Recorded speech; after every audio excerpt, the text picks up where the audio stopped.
বাদশা ছিল, এখনকার বিশ্ব নেতাদের মতোই পরাশক্তি, ওই যে আসহাবুল কাহাফের মতো, বা ওই নমরুদের মতো, বা ওই যে ফেরাউন তার মতো একজন প্রতাপশালী বাদশা ছিল। তার অধীনে একজন বড় জাদুকর ছিল। কি ছিল? আচ্ছা, মজা আছে, ভালো করে বোঝেন। একটা বড় জাদুকর ছিল। এখনো কিন্তু বহু কান্ট্রি এই জাদুবিদ্যার চর্চা করে, আপনারা জানেন না।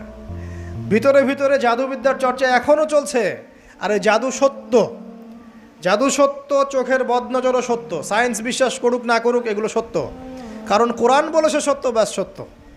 জিন সত্য নাকি মিথ্যা? ফেরেশতা সত্য না মিথ্যা? কবরের আযাব সত্য না মিথ্যা? এগুলো তো চোখে দেখা যায় না, বিশ্বাস করলেন কিভাবে? এই চোখে দেখা যায় না বিশ্বাস করেছেন বলেই তো আপনি মৌলবাদী। চোখে দেখা যায় না, অহেতুক বিশ্বাস করছেন, অতএব আপনি একজন মৌলবাদী মানুষ। বুঝতে পারছেন তো? এই